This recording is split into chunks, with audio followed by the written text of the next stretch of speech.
Good morning, everybody. How are you doing? I just want to take a few moments to get right into the subject today, and that is the concept of rest. Let me take you back to where I was last week.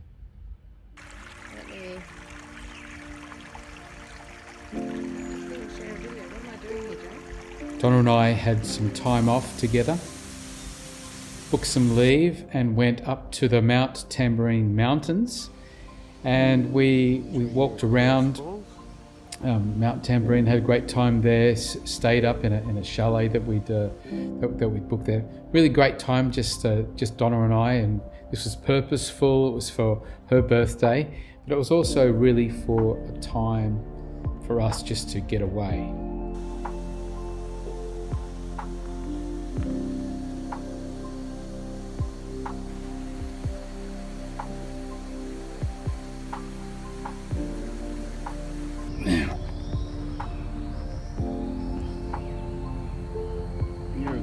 Fella, must be 70 centimetres long from nose to tail.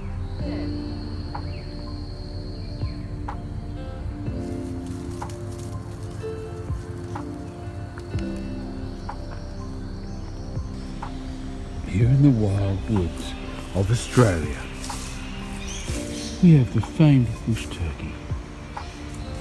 This one here, no doubt, left over from a prehistoric age, before supermarkets and England's chickens.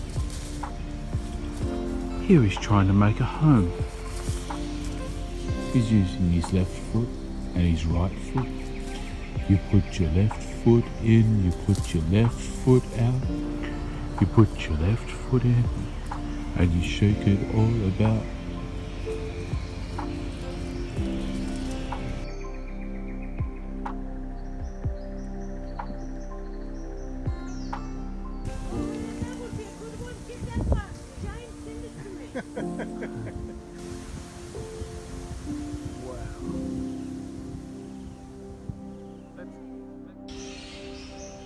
Oh my goodness, you're beginning to freak me out.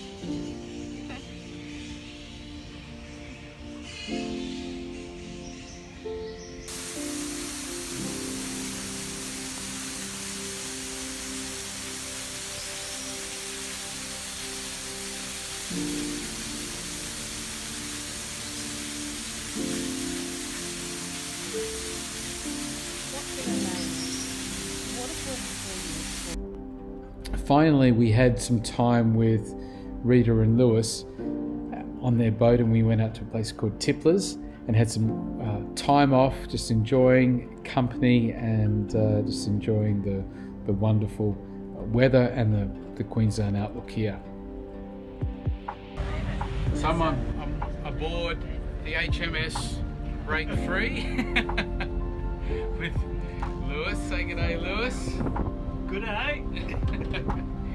And we are about to, we started enjoying a wonderful day out on the water here in Queensland. So just the importance of recreating and taking some time out of a busy schedule to actually invest in yourself is really, really important.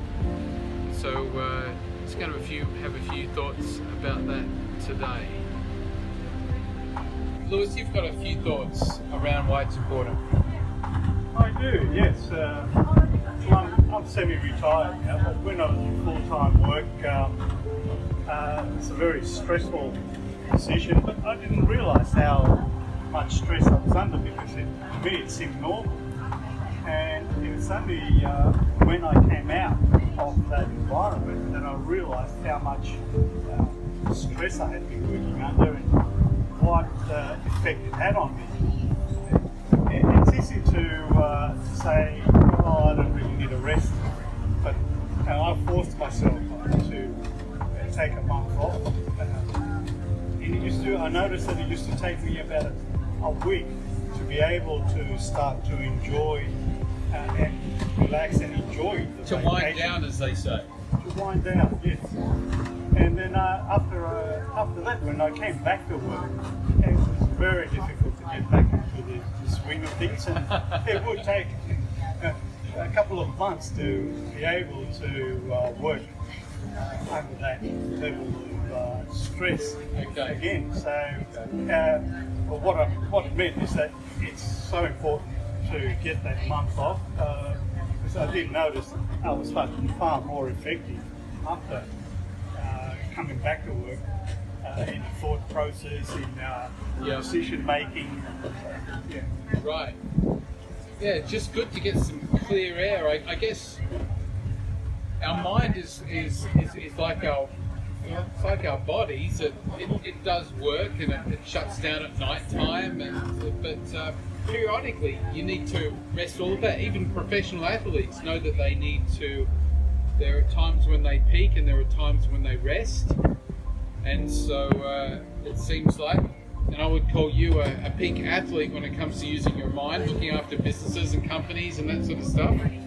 So we do need to come alongside ourselves and say, you know what, self, it's now time to have some time off. Spanish saying es bueno hacer nada y después descansar. Translation, it's good to do nothing and later relax. Right. Yeah. And we love doing relaxing. We love relaxing. We have to relax.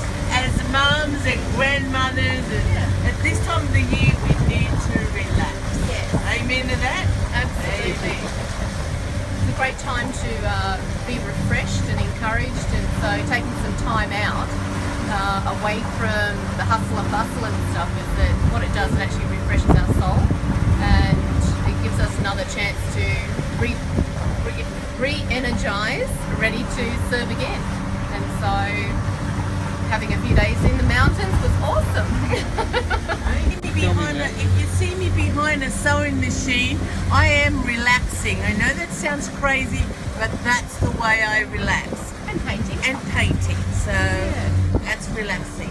Yeah. And calligraphy. Oh wow, I didn't know that. Yeah, Calligraphy. relaxing. Yeah, actually very good. What would I do to relax? Spend time with me. Spend time with my husband. Oh, I see. Yeah, as Rita said, I would love to be able to sew and spend that time creating, which is what I like. I like the idea of being able to create. I don't like cooking as much as I used to, but creating is a little different. But yeah. I can't just sit down and do nothing. I have to do something. And to me, sewing and painting, cooking is relaxing. Yeah. Crazy, but that's relaxing. Yeah. For me, it would be turning my brain off. Turning my brain off from work, because that would be having my brain going all the time and constantly thinking. Having the time to not have to think or not have to be somewhere. Yeah. And so whatever that takes is, whether it's sitting, having a cup of tea with my feet up, playing a computer game. That would be the most relaxing. Yeah. During winter, I like crocheting. Because it's a brain numbing. And it's just your hands. Just hands. You just don't. Yeah, you're not thinking. No, that's right. Yeah. I can see you doing that. Yeah, just relaxing with my brain switched off. How good is that? Yeah. Okay, the concept of rest is actually a very important biblical concept, and the Hebrew word for it is na, I'm not doing anything, and it literally means peace and quiet. And the Greek word is anapausis or katapausis, from which we derive our English word pause, which is really, really good. It means cessation of motion, not doing anything. So I paused my Facebook Midweek Refuel last week because I was resting. Now, God rested back in Genesis 2:2. We see creation, God's busy for 6 days, and then on the seventh day, it said that he rested and he looked and saw that it was good. And sometimes, I think there's a little lesson there. Not only do we need to rest, but when you do rest, you can appreciate what you have and you're able to look around and enjoy it. And so God had a time of rest and he modeled it for us. Now, rest is not just because you're tired. Rest can be because you want some peace and quiet, or a cessation of movement is just a desired thing.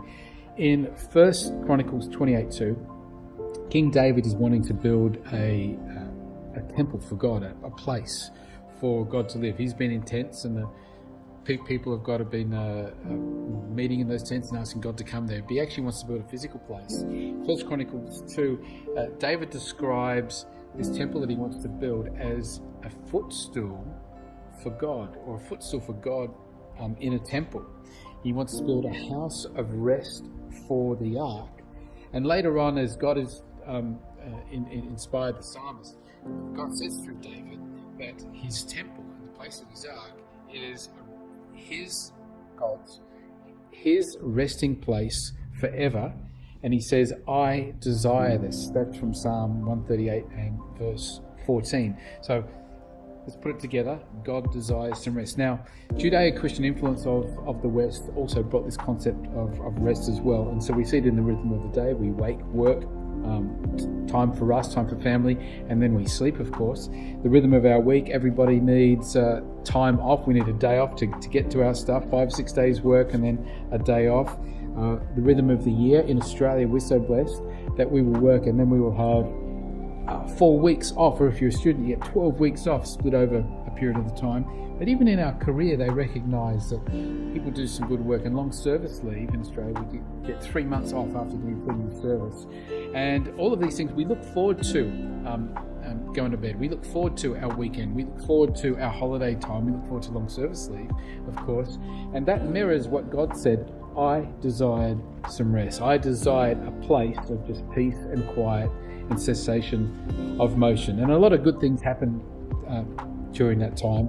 We get to recreate, we get to think about things, we just get to enjoy other things that are not part of our life. Sometimes it really is about resting our bodies and our minds, getting refreshed, getting recharged, all that kind of stuff. Let's talk about Jesus' followers now, because as a follower of Jesus, I get to rest on the fact of what Jesus accomplished for me at the cross. Matthew 11:28-30, this is Jesus' words. He said, come to me, all you who labor and are heavily burdened, and I will give you rest for your souls. I will give you rest for your souls. Now, this means that in Jesus, I can rest in the fact that he's already done some things for me. He's already done the work. He's already done the labor. And I have peace today knowing that he has completed that work. And it was completed at the cross. And so I have salvation and forgiveness for all of the stuff all the crazy wrong things that I might have done in my life, and including when I mess up today, and so do you. The other thing I have in Jesus is I have the promise of eternal life. Okay? He died, he rose again, show that there's a pathway beyond this life into the next one. The supernatural God has a supernatural answer for man's biggest enemy and my biggest enemy, and I have eternal life. But I also have rest. I have peace, I have quiet. I don't have to fret about my status with God. I don't have to try to earn his favor. Now, I like to please God and I want to do things to please God, but that's not in order to earn my salvation or to earn my forgiveness or to somehow warrant my place in heaven. I already have that because of Jesus. But I can rest in everything that he's done, and I can even take some time off just to enjoy the new life that he's given me. I hope that blesses you today. We're from C3 Limitless Church here on the Gold Coast. Presently, we are meeting at Links Hope Island, the golf course, on Sundays at 9:30. And so that's been a great venue for us. We're moving our church around at the moment. We're being portable. But the church is getting together, and we've been having a great turnout. I know many of you watch online as well. But if you want to support the ministry, you can come along and find out who we are. Check us out online. But thank you for joining us. See you next time.